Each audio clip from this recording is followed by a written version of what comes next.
Sukep yang malang, senja yang kau kirimkan sudah kuterima. Kukira sama lengkap seperti ketika engkau memotongnya di langit yang kemerah-merahan itu, lengkap dengan bau laut, desir angin, dan suara pasan ombak yang memecah pantai. Ada juga kepak burung-burung, lambaian pohon-pohon liar dalam kekelaman. Sementara di kejauhan perahu layar yang merayapi cakrawala dan melintasi matahari yang sedang terbenam. Aku pun tahu, Sukep, senja yang paling emas-emasan sekalipun hanya akan berakhir dalam keremangan menyedihkan ketika segala makhluk dan benda menjadi siliwet, lantas menyatu dalam kegelapan. Kita sama-sama tahu keindahan senja itu kepastiannya untuk selesai dan menjadi malam dengan kejam. Manusia memburu senja kemana-mana. Tapi dunia ini fana, Sukep. Senja seperti kehidupan mungkin saja memancarkan jelang gemilang. Tapi ia berubah dengan pasti. Waktu mengubah segalanya tanpa sisa. Menjadi kehitaman yang membentang sepanjang pantai. Hitam, sunyi, dan kelam.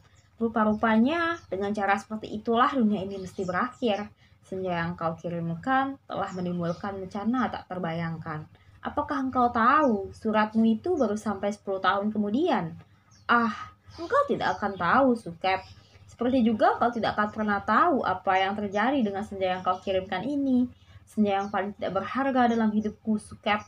Senja sialan yang paling tidak mungkin diharapkan manusia. Senja ini baru tiba setelah 10 tahun, karena tukang pos yang jahil itu rupanya penasaran dengan cahaya merah kemas-masan yang memancar dari amplop itu, Sukep. Cahaya itulah telah mengganggunya semenjak ia menggenjot sepeda dari kantor pos, berkilau-kilau dan mencar di tas surat yang tergantung di boncengan sepeda. Begitu rupa sehingga cuaca siang hari menjadi kacau, angin menderu dan ombak terdengar menghempas. Meskipun ia bersepeda mendaki Bukit Kapur, demikianlah maka ia suatu ketika berhenti. Dari dalam tas itu terdengar suara-suara. Ia buka tas itu dan ia melihat amplop Federal Express yang sudah tidak putih lagi, melainkan merah kemas-emasan, Sukep, seperti senja dengan matahari terbenam di balik cakrawala. Tukang pos itu mengambil amplop tersebut, menimang-nimangnya agak berat juga. Maklumlah, bukankah amplop itu berisi senja, Sukep? Senja dengan matahari merah membara yang turun perlahan di balik cakrawala.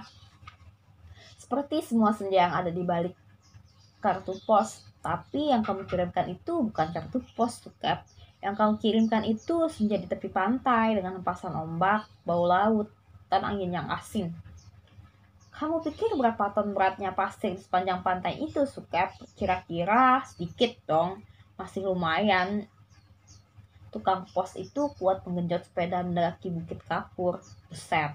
Kalau anak-anak kecil tahu ada matahari terbenam di dalam amplop itu, lantas bagaimana?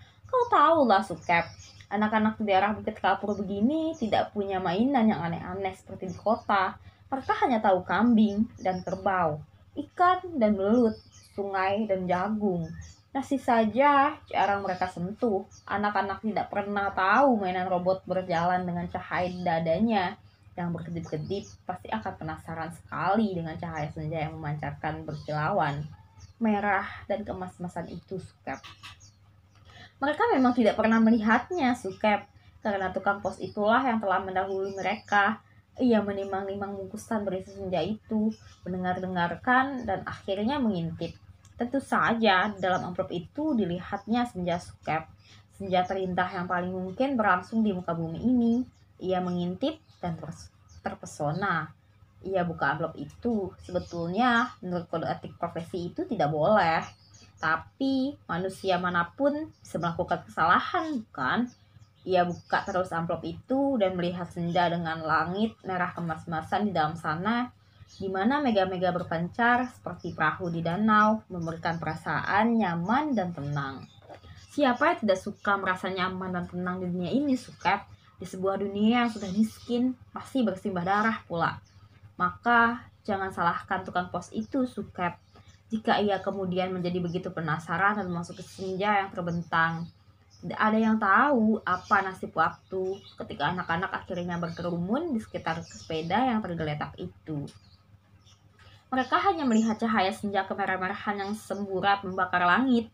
Amplop itu hanya bocor sedikit. Tapi akibatnya sudah begitu rupa. Ini semua gara-gara kamu, Sukep. Sukep yang malang, bodoh, dan tidak pakai otak. 10 tahun lamanya tukang pos itu mengembara di dalam amplop. Kita tidak pernah tahu apa yang dilakukannya di sana. Apakah dia kawin, beranak pinak, dan bahagia, atau selama itu dia hanya duduk-duduk saja memandang matahari terbenam dengan perasaan kehilangan. Sementara langit yang tadinya merah kemas-kemasan perlahan-lahan menggelap kebiru-biruan. Aku juga tidak tahu bagaimana cara menikmati senja di dalam amplop, Sukep. Sebuah ruang yang sungguh-sungguh terdiri dari waktu. Apakah waktu bisa diulang atau bagaimana? Aku belum pernah memasuk senja di dalam amplop. Atau apakah di dunia ini sebetulnya seperti amplop, ya Sukep, di mana kita tidak tahu apa yang berada di luar diri kita, di mana kita merasa hidup penuh dengan makna, padahal yang menonton kita tertawa-tawa sambil berkata, "Ah, kasihan betul manusia." Apakah begitu, Sukep? Kamu yang suka berkhayal barangkali tahu, tapi aku tidak mau khayalan. Aku tidak mau kira-kira, meskipun usaha kira-kira itu begitu canggihnya sehingga disebut ilmiah. Aku mau tahu yang sebenarnya. Apakah ada yang menyaksikan kita sambil tertawa-tawa? Kalau iya, apalah artinya hidup ini, Sukep? Tidakkah nasib manusia memang seperti ikan yang diternakan hanya untuk mengisi akuarium di ruang tamu seseorang yang barangkali juga tidak terlalu peduli kepada makna kehidupan ikan-ikan itu? Aku tidak pernah tahu, tidak ada seorang pun yang tahu apa yang dialami tukang pos itu di dalam amplop. Sampai ia keluar 10 tahun kemudian dengan wajah bahagia.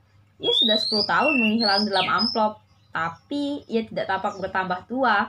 Apakah waktu dalam amplop tidak bergerak? Tepatnya, apakah senja di dalam amplop itu tidak berhubungan dengan waktu? Apakah tidak ada waktu di dalam amplop Federal Express itu? Apakah aku harus peduli dengan semua ini, Sukep? Apakah aku harus peduli? Kamu betul-betul merepotkan aku, Sukep. Dasar laki-laki tidak tahu diri. Sukep yang malang, goblok, dan menyebalkan. Kamu tahu apa yang terjadi 10 tahun kemudian? Tukang pos itu tiba di depan rumah kami. Ya, rumah kami. Setelah 10 tahun banyak yang terjadi dong, Sukep. Misalnya, bahwa aku kemudian kawin, beranak pinak, dan berbahagia. Jangan kaget. Dari dulu aku juga tidak mencintai kamu, Sukep. Dasar bego.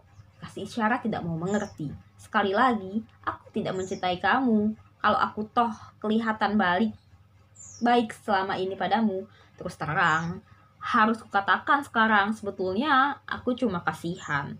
Terus terang, aku kasihan sama kamu, Sukep. Mencintai begitu rupa, tapi tidak tahu yang kau cintai sebetulnya tidak mencintai kamu. Makanya, jangan terlalu banyak berhayal, Sukep. Pakai otak dong sedikit. Hanya dengan begitu kamu akan selamat dari perasaan cintamu yang tolol itu. Tapi bukan cinta yang sebetulnya ingin kuceritakan padamu, Sukep. Soal cinta ini sama sekali tidak penting. Kamu harus tahu apa akibat perbuatanmu ini, Sukep. Mengirim sepotong senja untuk orang yang sama sekali tidak mencintai kamu. Tahu apa akibatnya? Begitu tukang pos itu pulang setelah menceritakan kenapa kiriman Federal Express bisa terlambat 10 tahun, kubuka amplop berisi senja itu dan terjadilah semua ini. Apakah kamu tidak tahu, Sukep? Senja itu meski cuma sepotong, sebetulnya juga semesta yang utuh. Kamu kira matahari terbenam itu besarnya seperti apa? Seperti apem. Kalau sepotong senja itu di dalam amplop, terus sih tidak apa-apa. Tapi ini keluar dari lautnya membludak, tak tertahankan lagi. Bagaimana aku tahu amplop itu berisi senja, Sukep? Aku bukan berhayal seperti kamu. Hidupku penuh dengan perhitungan yang matang. Aku tahu betul untung rugi setiap perbuatan, terutama apa untung ruginya untuk diriku sendiri. Betapa pentingnya hidupku selamat demi suamiku dan anak-anakku. Pura-puranya aku ini juga perempuan yang setia. Itu pula sebabnya sebelum maupun sesudah kawin aku tidak sudi berhubungan dengan kamu, Sukep. Lagi pula aku tidak mencintai kamu. Mau apa? Tapi kamulah yang tidak tahu diri. Mengirim senja tanpa kira-kira. Dunia ini jadi berantakan, tahu? Berantakan dan hancur lebur tiada terkira. Setelah amplop itu kubuka dan senja itu keluar, matahari yang terbenam dari senja dalam amplop itu berbenturan dengan matahari yang sudah ada. Langit yang kebiru bercampur aduk dengan langit kemerah-merahan yang terus-menerus berkeri.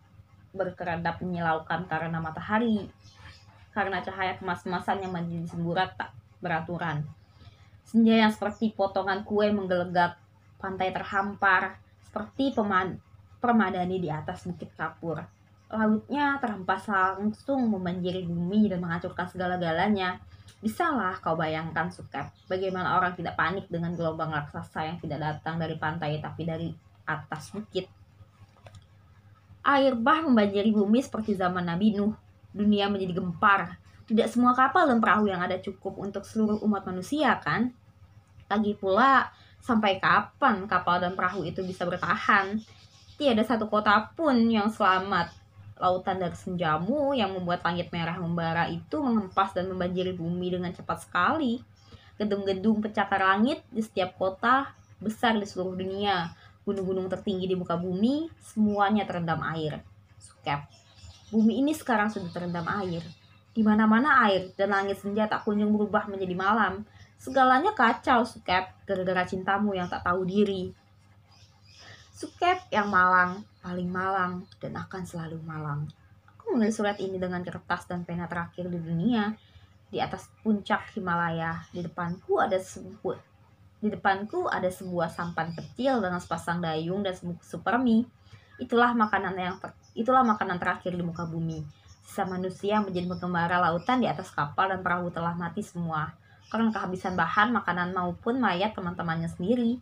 Manusia memang banyak akal, tapi menghadapi senja dari amplop itu tidak ada jalan keluar. Banyak orang mempertanyakan diriku, kenapa aku membuat dirimu begitu cinta menggebu-gebu? Padahal cinta secuil pun juga tidak, sehingga kamu mengirimkan sepotong senja itu kepadaku dan tumpah ruah membanjiri bumi. Tapi coba kau letakkan, itu bukan salahku toh, Sukep. Aku tidak mau disalahkan atas bencana yang menimpa umat manusia. Mengapa cinta harus begitu penting sehingga kehidupan terganggu? Ini bukan salahku. Air laut kulihat makin dekat. Setidaknya setengah jam lagi tempat aku menulis surat ini sudah akan terendam seluruhnya. Aku akan naik perahu, mendayung sampai teler, makan super mie mentah, lantas menanti maut. Akan kukirimkan kemana surat ini. Barangkali kamu pun sudah mati, Sukep. Semua pengembara di lautan sudah mati. Sedangkan di puncak tertinggi di dunia ini tinggal aku sendiri. Dari hari ke hari memandang senja yang selesai, di mana matahari tidak pernah terbenam lebih dalam lagi. Sementara dalam amplop itu telah menjadi pemenang dalam kebenturan dua semesta. Namun, semesta dalam amplop itu cuma sepotong senja, sehingga dunia memang tidak akan